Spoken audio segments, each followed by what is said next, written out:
Chapter 1. Jason's Future. Jason, did you hear me? Are you working? Jason's mum heard nothing from his room. She decided to go and see what was happening. She stood outside the door of his bedroom for a minute, and then she walked in. Jason was sitting on the floor and looking at some photos. "What are you doing, Jason?" she asked. Jason turned off his music and looked up. "Do you remember this?" He gave her a photo. "It's me when I was 5, and Maria. She was really pretty. Well, she still is. It was my birthday party, wasn't it?" "Yes, I think so," his mum said. "It was the last birthday before Dad left," Jason said. "I remember it very well." "The party, or the day Dad left?" asked his mum. "Both," said Jason. "In my mind, they both happened on the same day." "They didn't, but it all happened a long time ago," his mum replied. She walked to the window, so Jason couldn't see her face. Simon, her husband, left their house in Moorland Road. Moorland.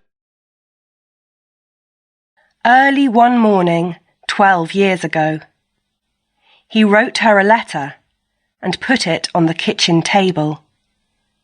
And then he left. For 12 years she didn't hear from him. No letters. No birthday cards for Jason. Then, last week, there was a phone call. "Why did you go?" she asked Simon again and again. He wanted to meet her. "No," she said, but she wanted to say yes. Jason's mum turned away from the window. "Jason, what about your homework?" she said. "Why are you looking at old photos?" "I want to find all the ones I've got of Maria. I want to take them with me to London. You know, when I go to art school." He smiled at a funny photo of Maria, aged 11. "It's a bit early to think about all that, Jason," his mum said. "You're not going until the autumn, and you don't know if you're going to get a place at the art school." "I will.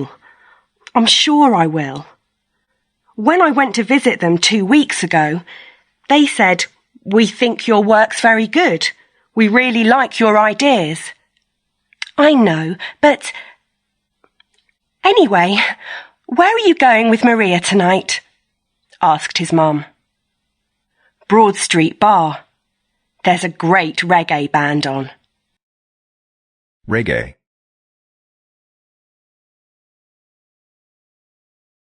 Reggae, said Jason. "Have you told her about going away to art school in September?" asked his mum. "Yeah, she's fine about it, I think," he replied. "I can come home at the weekends." "You won't—" his mother began, and then stopped. "I know what you're thinking," said Jason.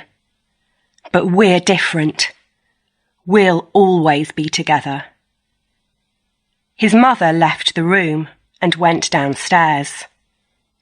Maybe Jason and Maria are different, she thought. They've known each other since they started primary school. But I thought Simon and I were different, and look what happened. "Mum," Jason came into the kitchen. "I'm going round to Maria's now. I'll have something to eat at her house, okay?" "Have you finished your work?" asked his mum. "Yes, stop asking me. See you later. About 12, OK? And Jason left the house before his mum had time to say anything else.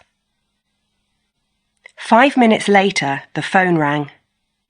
Jason's mum jumped out of her chair, looked at the phone and thought, Simon. She answered it. Hello, she said in a very quiet voice.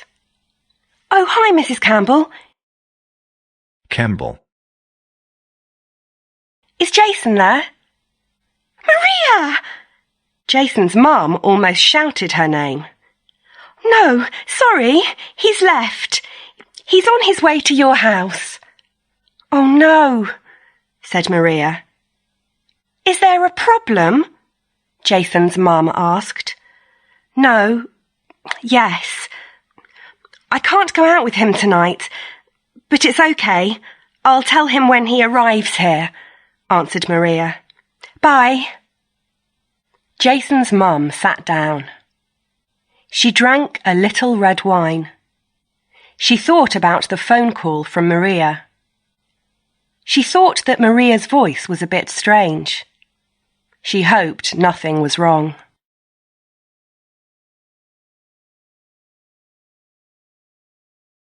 Chapter 2. Nina's sense. Nina's new job.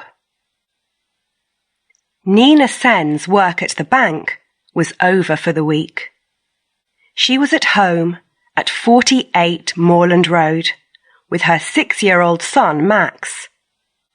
He was eating sausages and chips. I got 100% in maths today, he said. Did you? That's great, Nina answered.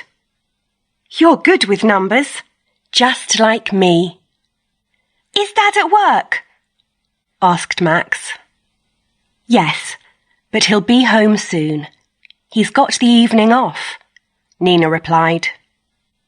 David Sen worked as the top cook at Julie's, an expensive French restaurant. He worked long hours, and very often he didn't get home until late. Oh, good. Mum, can my friend Adam come to football with us tomorrow? Asked Max. Of course he can. Do you want to watch a bit of TV after dinner?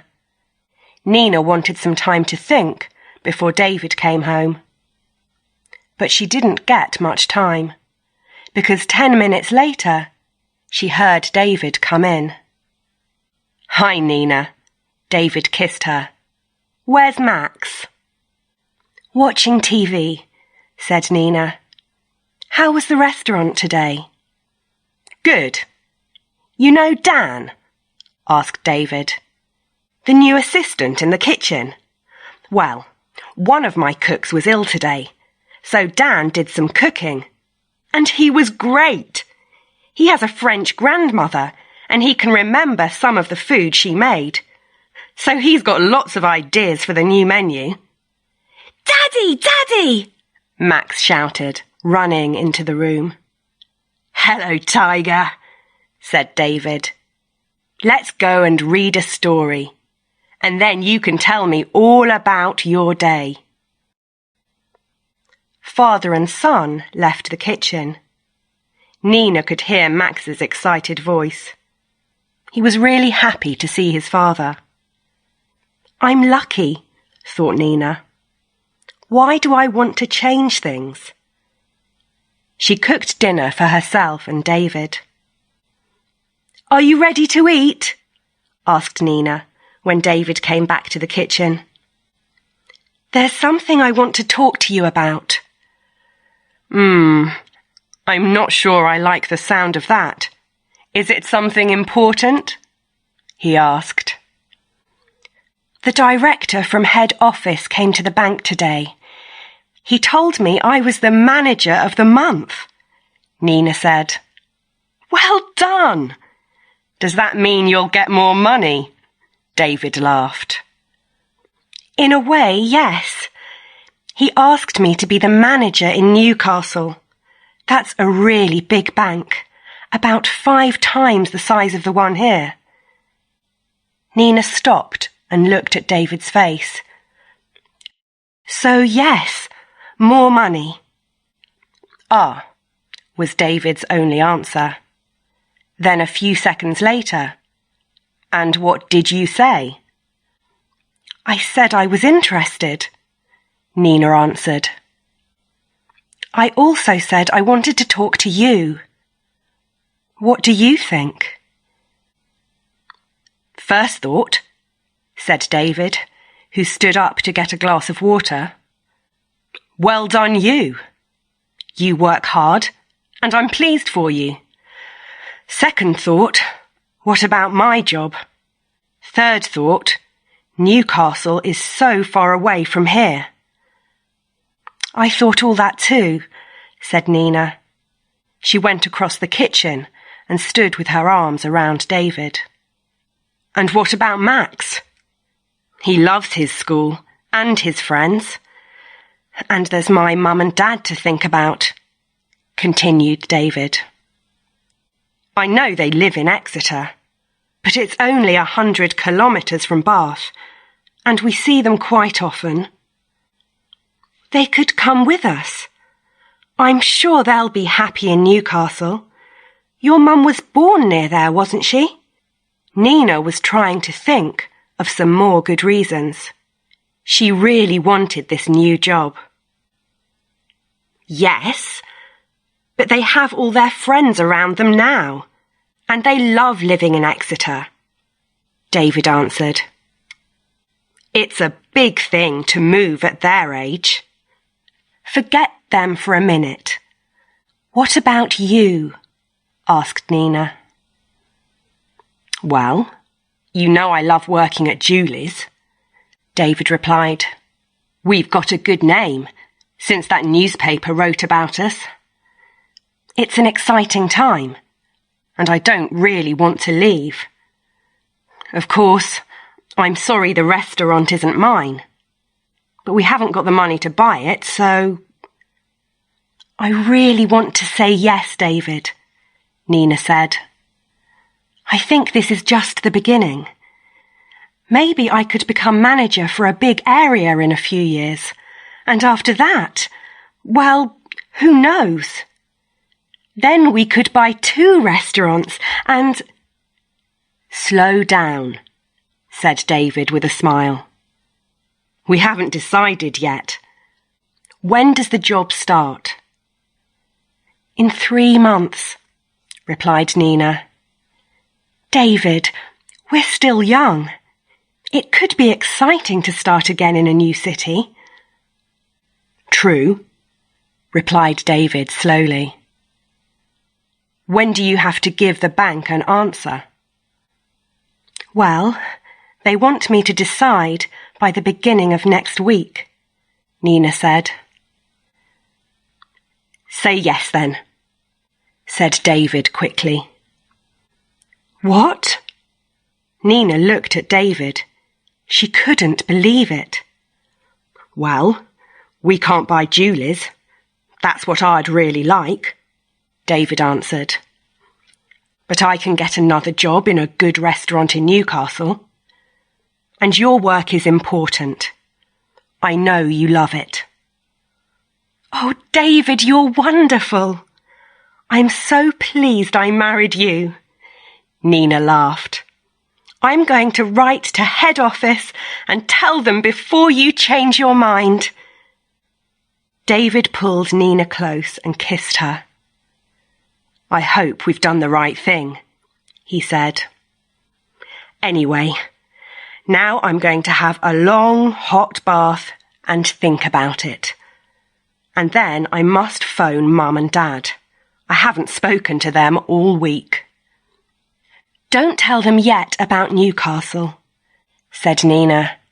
Let's keep it to ourselves for the weekend. Nina sat at the table and wrote. Then she walked down Moorland Road with her letter and put it in the postbox on the corner. She heard a soft plop Plop. sound as it fell onto the other letters in the box. "We've decided what to do, and nothing can change that now."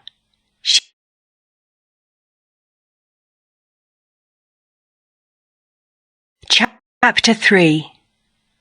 Dinner at Maggie's. Maggie was sitting on the sofa. She had a photo in her hand. She was thinking about her holiday in Chile last month. She and her friend Belen Chile.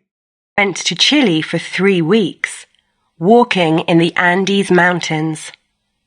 It was a wonderful time. Well, actually, I don't think the holiday was as wonderful for Belen as it was for me. Andes. Maggie thought. She looked at the photo and saw a happy group of young people. They looked happy because the day's walking was finished. They were also happy because that was the day they saw the beautiful bird, a condor. Condor.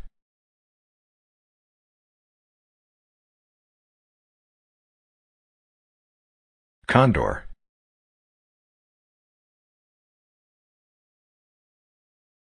The famous bird of the Andes flew high above them in the sky that day and stayed with them for hours. Maggie was sad to see it fly away at the end of the day.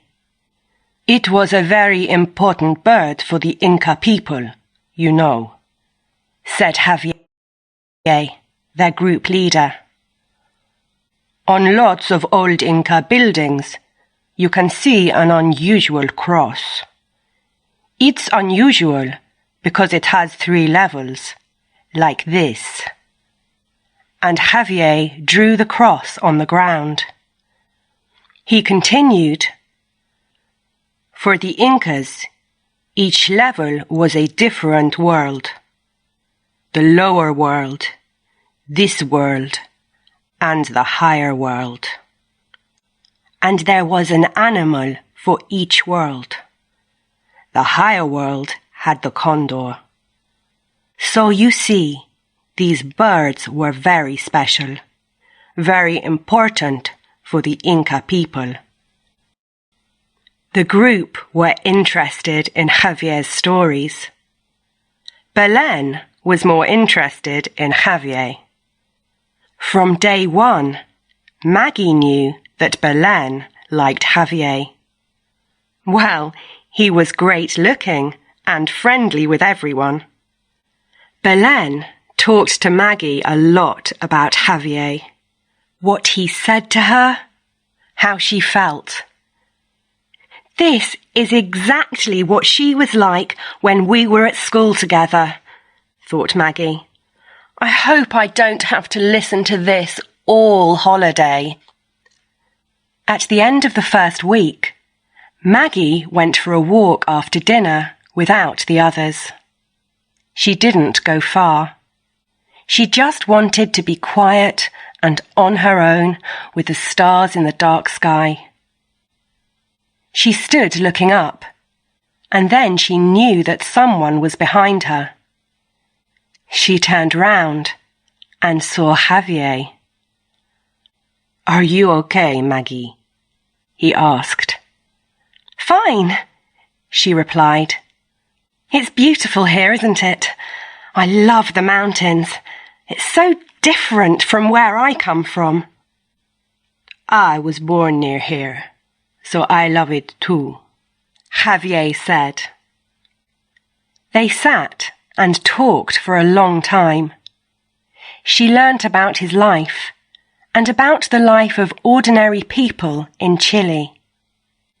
From that day, she and Javier had a special friendship.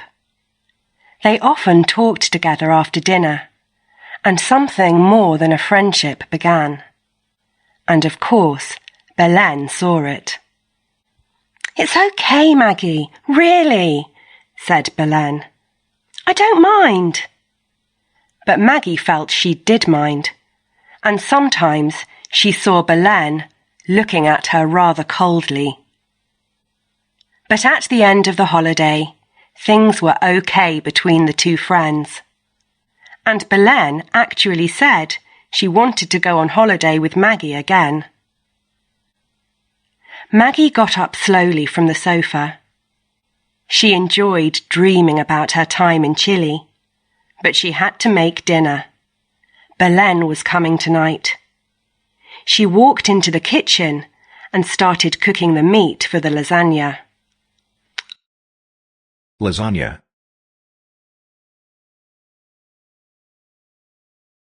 Lasagna.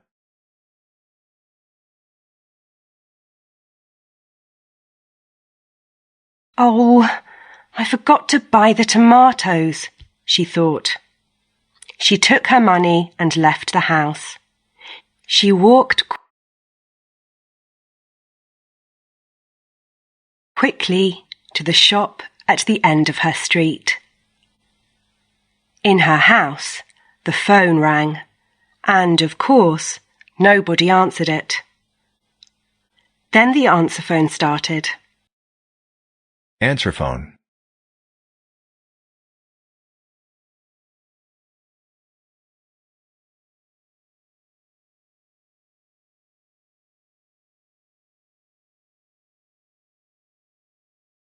Answer phone.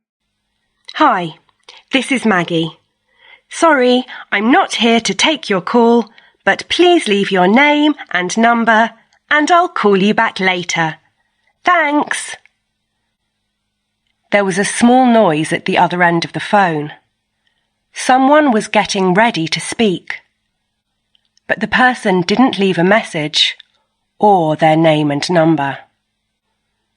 Maggie came back with the tomatoes. She saw the message light on the phone. Probably Belen, she thought. Maybe she's going to be late. Maggie played the message, but there was nothing to listen to. Strange, she thought. She went into the kitchen and finished the lasagna. Then she took a glass of red wine into the living room. She picked up the phone. Telephone number 07788 536 782 called today at 1900 hours, she heard. Maggie wrote the number down and thought, I don't know anyone with that mobile number. But then she heard someone at the front door. It was Belen. Hi, Maggie, said Belen and gave her a kiss. Something smells good.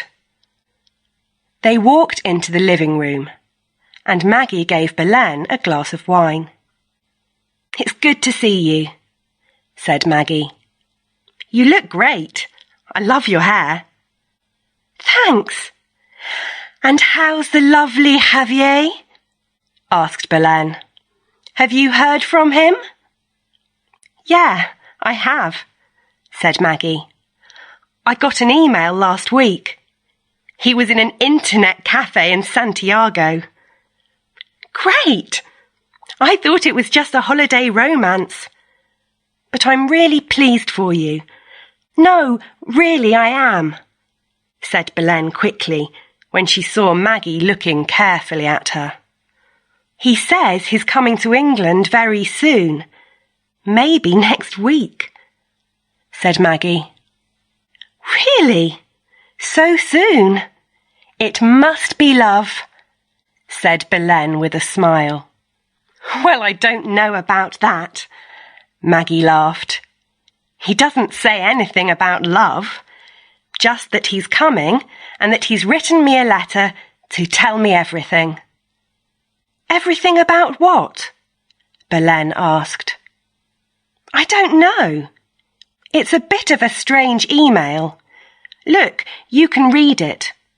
Maggie gave the email to Belen. She read, Hi, Condor Girl. I'm coming to England very soon. I need to get away from Chile for a bit. Have written to tell you everything. Can't say much now. Looking forward to seeing you a lot. Much love. Javier.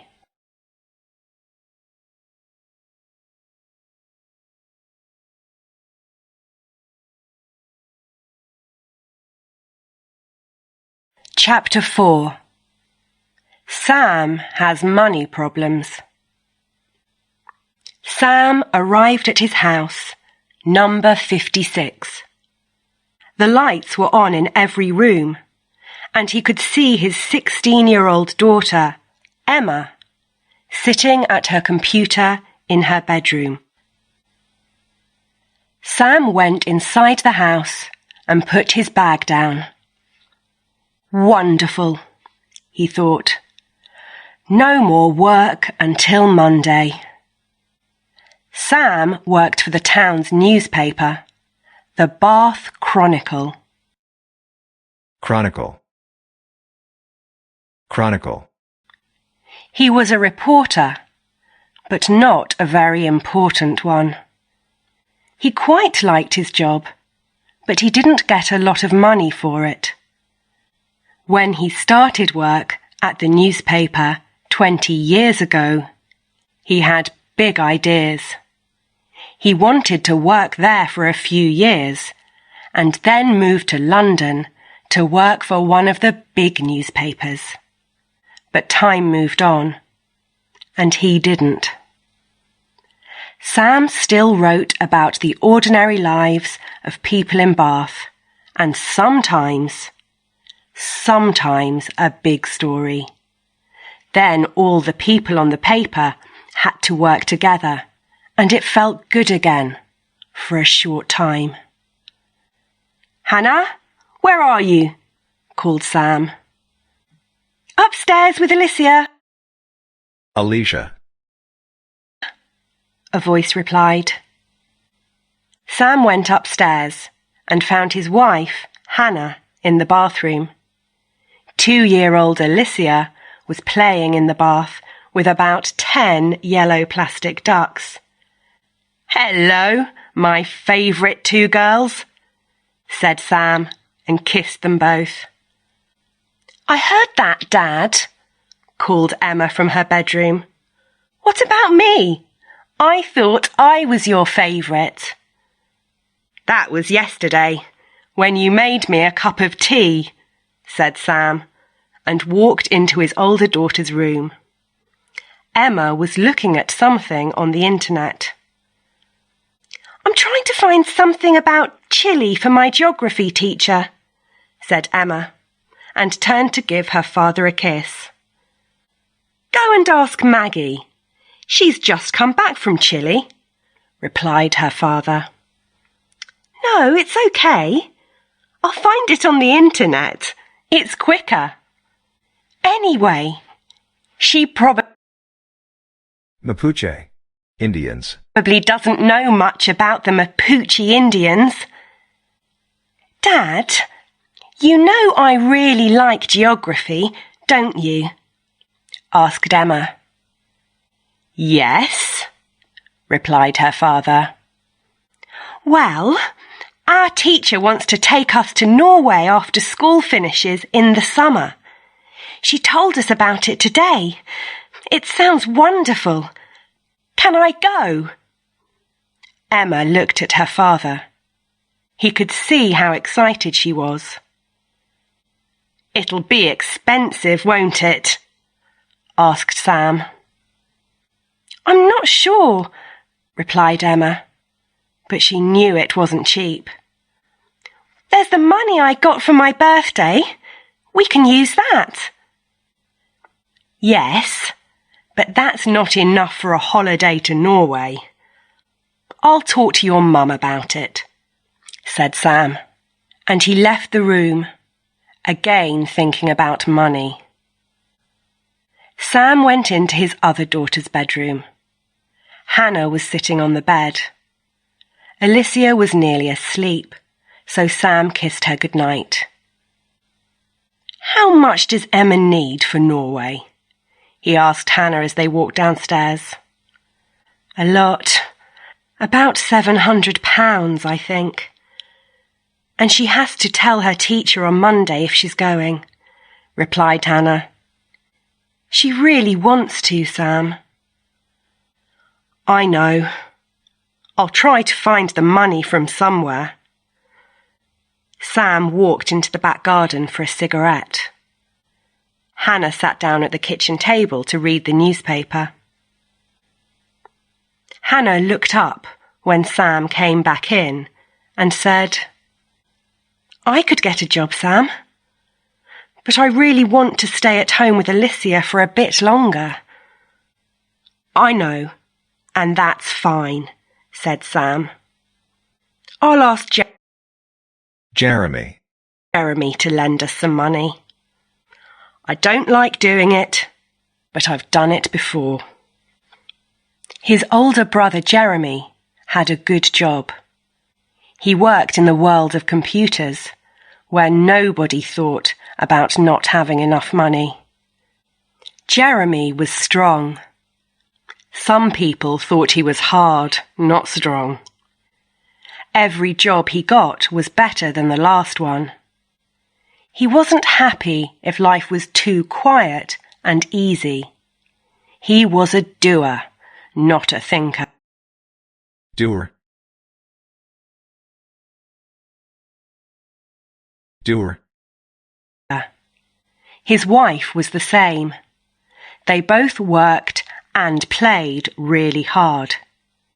It's good that they don't have any children, because there isn't enough time for them in their lives, thought Sam. Jeremy didn't understand how expensive children were, and Sam hated asking his brother for money. He could tell that Jeremy felt sorry for his younger brother. Why don't you get a better job, Sam? Jeremy always asked. You're intelligent. You could do anything. I like my job, replied Sam. I don't want to work anywhere else. That wasn't really true, but he could never let Jeremy know that. And this was the same conversation Sam and Jeremy had on the phone that Friday evening. But then it changed. I'm sorry, Sam, but I'm not going to lend you the money, said Jeremy. Pardon? Said Sam. No money this time. You need to think about your job. Get a job with more money. You've got to change, Sam. Every time you need money, you come to me. Well, I think it's too easy. Jeremy stopped. Sam put the phone down. His head was hurting. He couldn't believe it. His own brother didn't want to help him. His own brother talked to him like that and made him feel small and dirty. Sam went back into the kitchen. What did he say? Asked Hannah. Fine, said Sam. He'll lend us the money so Emma can go to Norway. I know it's difficult for you to ask, so thank you, my love, said Hannah and kissed him. Sam didn't look at Hannah and went to find Emma.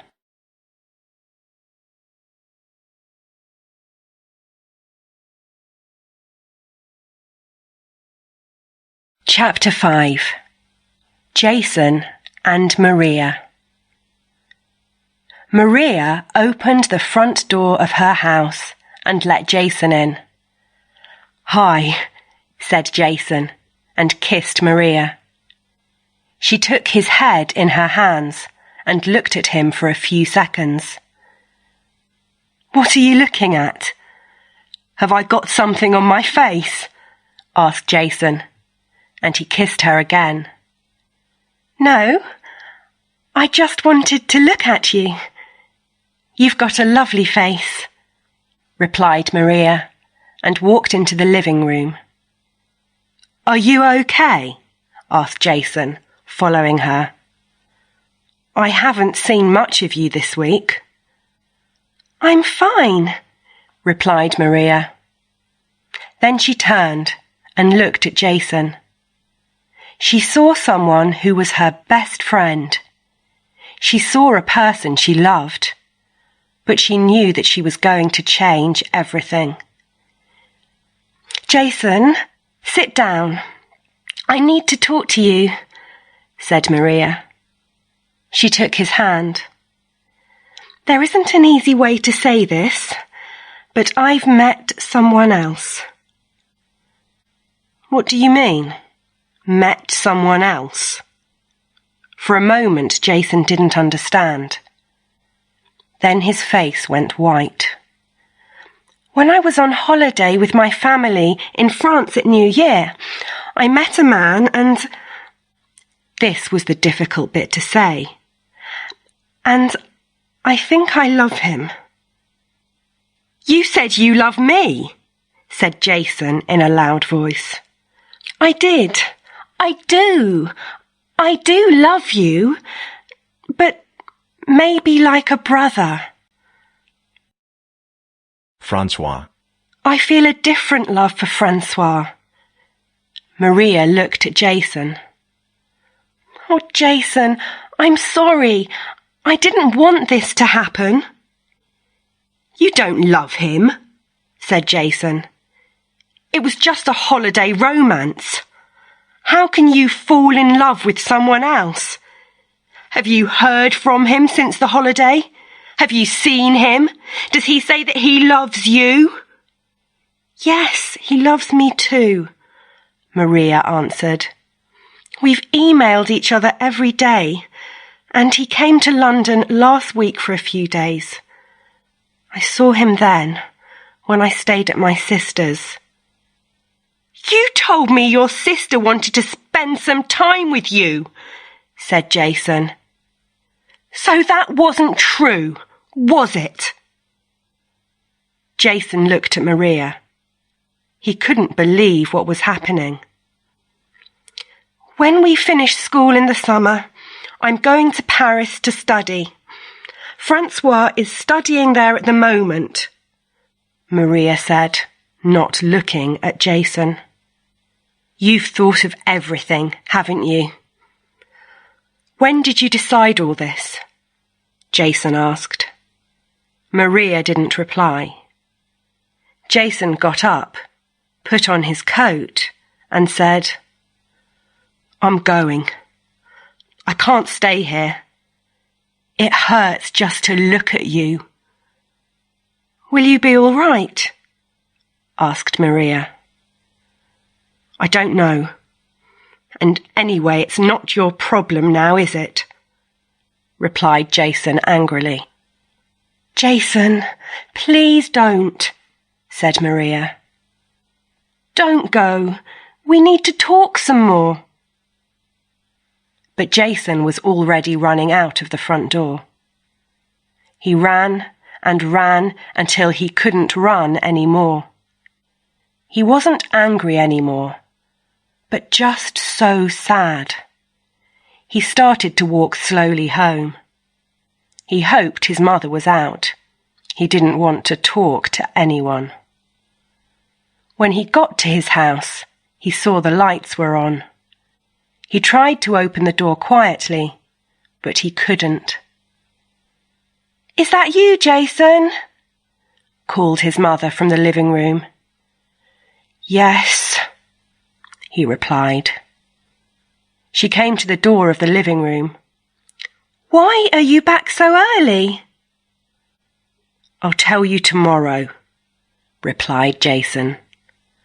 I'm going to my room now. Please, can you come into the living room for a moment? His mother said. Do I have to? Asked Jason. Yes, his mother replied. Jason followed his mother into the living room and saw a man sitting on the sofa. Jason, said his mother. "This is your father, Simon." Jason looked at the man and said nothing. Simon said nothing, but couldn't look at Jason. After a minute or two, Jason said coldly, "So where have you been for the last 12 years?" His father replied, "It's difficult, but let me try and tell you what happened." But Jason didn't want to hear any more things that evening.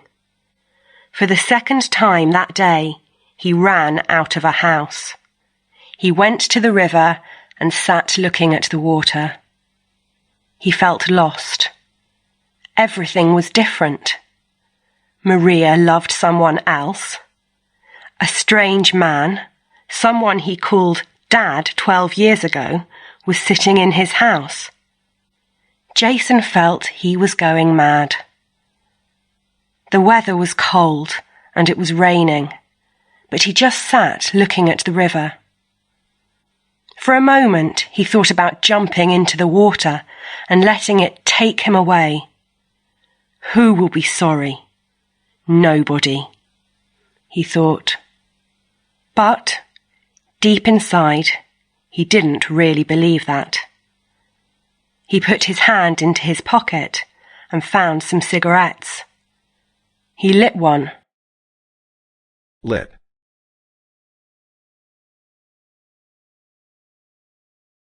Stood up and turned away from the river. For hours he walked the streets of Bath. The rain was still falling and he was wet through.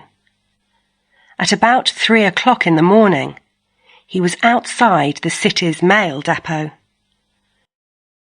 Depot. There was a lot happening. Big vans were arriving with bags of letters. Vans.